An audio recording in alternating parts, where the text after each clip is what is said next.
There's a new term making the rounds in divorce forums, in hushed text messages between friends, in therapists' offices. The GLP-1 divorce. You might know it as the Ozempic divorce. The story is always the same. A partner, usually a wife, starts taking one of these new weight loss drugs. The pounds melt away, and a few months later, so does the marriage. The easy conclusion, the one that's becoming a cultural meme, is that the drug is a villain. A syringe full of science that dissolves not just fat, but love. It's a simple, clean narrative, and it's completely wrong. The drug isn't the cause, it's the catalyst. It's the earthquake that doesn't create the fault lines, but reveals the ones that have been there, silent and deep, for years. Let me introduce you to Mark. He's 48, married to Sarah for 15 years. They have a comfortable life, predictable. Sarah has struggled with her weight since their second kid was born. When her doctor suggests Wegovy, Mark is her biggest cheerleader. He sees it as a health win, a path back to the woman he remembers from their early days. He has no idea he's cheering for the beginning of the end. And if you're in a long-term relationship, the data I'm about to show you might be the most important thing you see this year. Every study I cite today is linked at theerrormargin.com/newsletter, along with a weekly breakdown you can actually use. So here's the first question. Is a pharmaceutical company really in the business of breaking up marriages? Is this a completely new phenomenon, a side effect they forgot to list on the box? Let's look at the data we do have. While GLP-1 drugs are too new for longitudinal divorce studies, we have a perfect analog: bariatric surgery. For years, it's been the most dramatic and rapid weight loss intervention available. So what happens to relationships after one partner goes through that kind of transformation? A 2018 study in JAMA Surgery tracked thousands of patients in Sweden. The findings are stunning. People who were single before the surgery had a higher chance of getting married or starting a new relationship after. No surprise there. But what about the ones who were already married? They had a significantly higher rate of divorce compared to the general population. The transformation didn't just change their body, it changed their marital status. This isn't new. This isn't about Ozempic. It's about what happens when the equilibrium of a long-term relationship is suddenly and dramatically thrown off balance. For Mark, the first sign isn't a fight, it's an invoice. For a gym membership he didn't know Sarah had bought. Then it's new workout clothes, new friends from her spin class, new music playing in the car. Mark thinks, great, she's getting healthy. He doesn't realize he's looking at the construction of a completely new identity, one that might not have a space for him in the blueprints. This brings us to the part that confuses so many men in Mark's position: the speed of it. It feels like one day she's your wife of 15 years, and the next she's a stranger who happens to have her keys. So what's happening psychologically? Is she faking this new personality? The answer lies in a concept from developmental psychology called identity foreclosure. It was first described by researcher James Marcia. Foreclosure is when a person, often in their youth, commits to an identity, a set of values, beliefs, and life plans, without much exploration.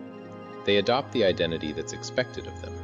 They become the good husband, the reliable wife, the steady employee. A 2003 paper by Montgomery and Cote in the journal Identity explored how these statuses play out in adulthood. Many adults live in a state of comfortable foreclosure for decades. Their identity is stable because their life is stable. But then a major event happens: a layoff, a health scare, or a sudden dramatic physical transformation. This event can shatter the foreclosure and plunge the person into what Marcia called moratorium, an active identity crisis. They start questioning everything. Is this the life I wanted? Is this the person I wanted to be with? For Sarah, losing 80 pounds wasn't just a physical change. It was a permission slip to reopen the question of who she is. Mark is seeing this in real time. One night, he finds her listening to a playlist of electronic music. "Since when do you like this stuff?" he asks. She just shrugs. "I don't know, it's new." He thinks it's a whim. He doesn't understand he's watching her actively auditioning pieces of a new self, trying to see what fits. The old self, the one that fit with him, has been put on trial. Okay, so she's having an identity crisis. But why does that crisis seem to point directly at the exit door of the marriage? This is where things get uncomfortable, because it forces us to look at a concept most of us prefer to believe doesn't apply to loving, long-term relationships: mate value. Let's be analytical. Evolutionary psychology defines mate value as an individual's overall desirability on the mating market. It's a composite score of things like health, fertility, status, resources, and yes, physical attractiveness. In a stable, long-term partnership, the mate values of both partners tend to be in a rough equilibrium. You might be a 7 and she's a 7. Or maybe you're an 8 on resources and she's an 8 on kindness, and it all balances out. But what happens when one person's score shoots up, seemingly overnight? A 2016 study in Evolution and Human Behavior by Conroy-Beam and David Buss looked at what predicts relationship satisfaction.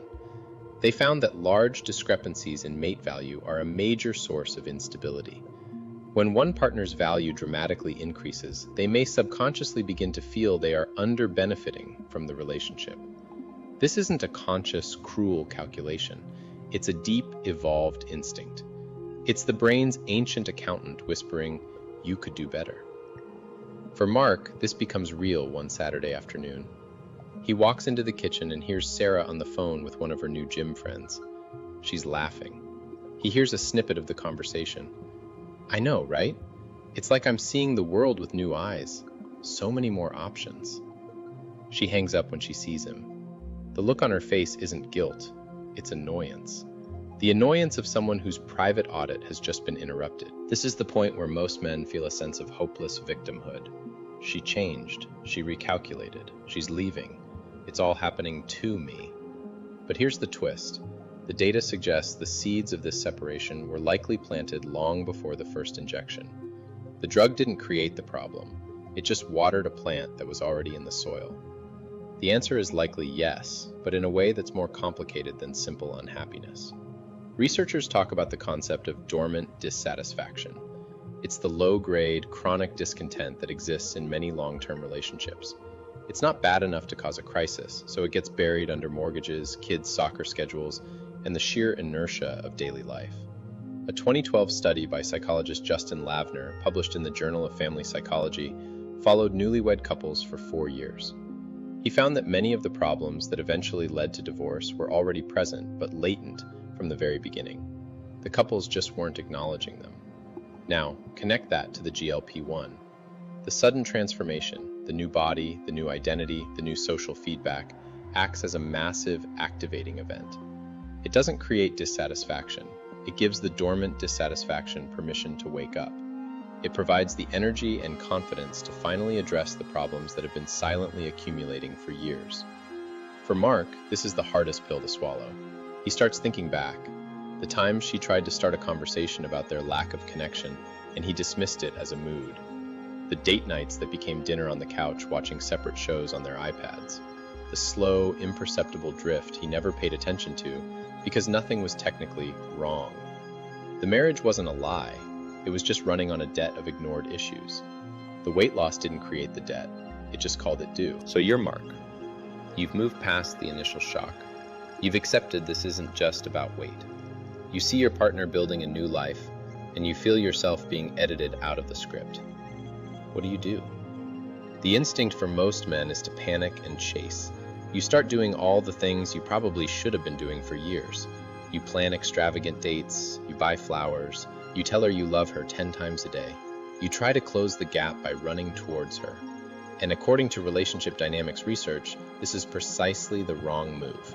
This is called pursuit-withdrawal, a pattern well documented by researchers like Dr. Scott Stanley at the University of Denver. When one partner is withdrawing, the other's pursuit often intensifies the withdrawal. Your panic feels like pressure. Your sudden attention feels inauthentic. It confirms her decision that the relationship is unbalanced. The effective strategy isn't chasing, and it isn't ignoring. It's counterbalancing. She's on a journey of radical self-improvement. Chasing her journey makes you a follower. The only way to restore equilibrium is to start your own. This isn't about getting revenge fit. It's about rediscovering your own agency. Mark sees this. He realizes his attempts to rekindle their old life are failing because she has no interest in that life anymore. So he stops. He takes the money he was going to spend on a desperate anniversary trip and hires a financial advisor to get his own house in order. He stops waiting for her to come for a walk and starts hiking on his own on Saturday mornings. He's not doing it for her. He's doing it for him. He's generating his own value, independent of her. He's not chasing her new identity. He's securing his own. All right, so you've stopped chasing and started building, but you still live in the same house. You still have to talk. The instinct here is to force a State of the Union conversation. Sit down at the kitchen table and hash it all out. So, can you talk your way out of this? Probably not. Not in the way you think. Research on distressed couples shows that by the time one partner is mentally exiting, problem talk becomes counterproductive. A 2010 study led by Howard Markman in the Journal of Family Psychology found that negative communication patterns were a far better predictor of divorce than the problems themselves. When your wife is in the middle of an identity crisis, we need to talk conversation about the relationship feels like an anchor trying to pull her back to a shore she's desperately trying to leave. You're talking about the past. Her mind is entirely on the future. This doesn't mean silence. It means shifting the kind of communication. Instead of problem-solving the relationship, you need to re-establish a different kind of connection. The focus should be on future-oriented, low-pressure, non-relationship topics.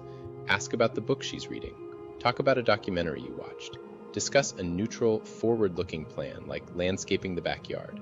The goal isn't to solve the marriage in a single conversation. The goal is to prove you can still be a positive, interesting presence in her life, someone who isn't just a relic of her past. Mark tries the big talk. He sits Sarah down, pours his heart out, lists all the ways he wants to fix things.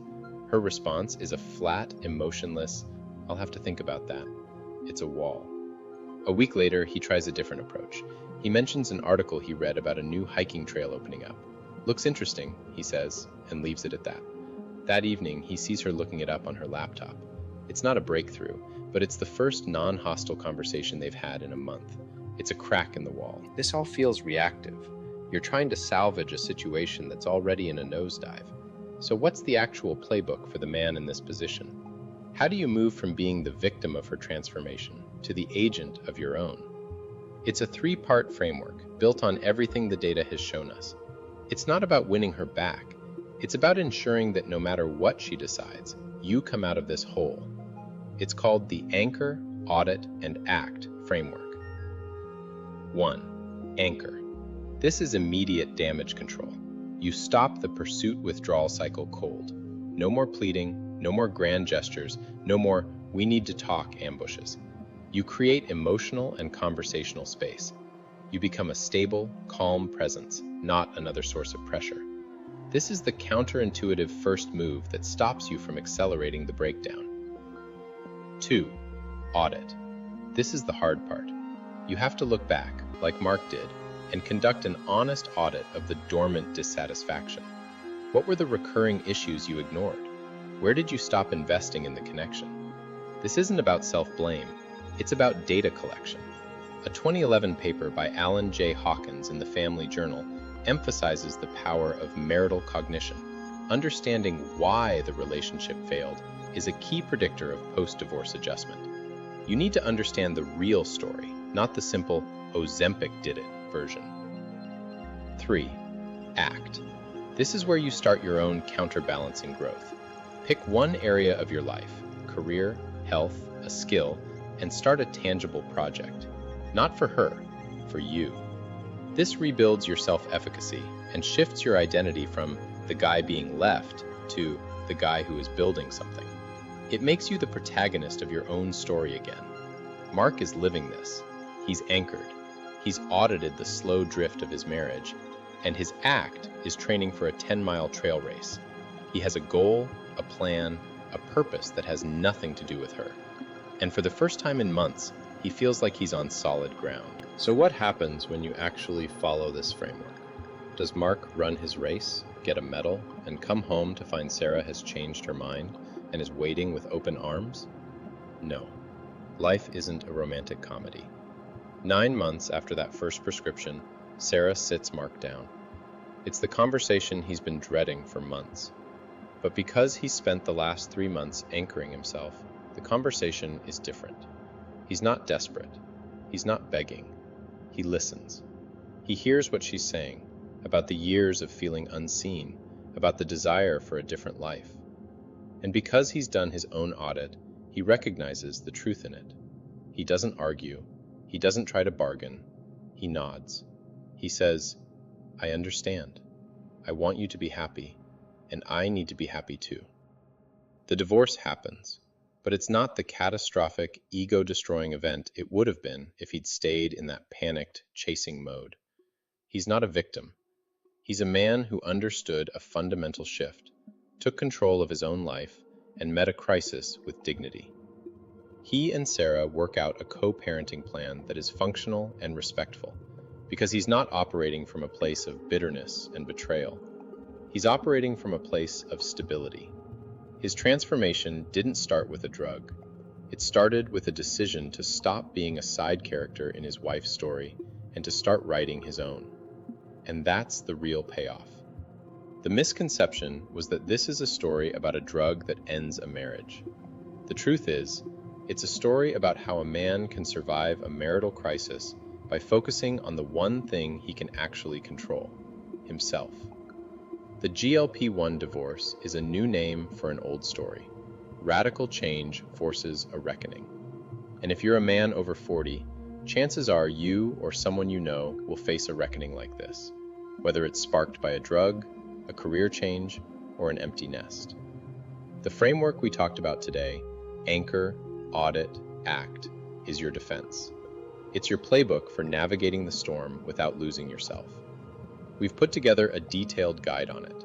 It includes the full research list, a worksheet for the Dormant Dissatisfaction audit, and specific actionable steps for the ACT phase. It's all in this week's newsletter.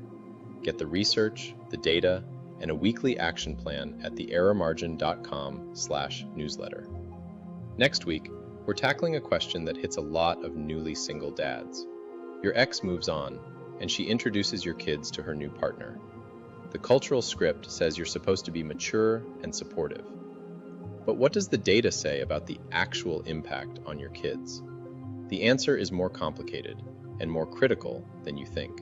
Subscribe so you don't miss it.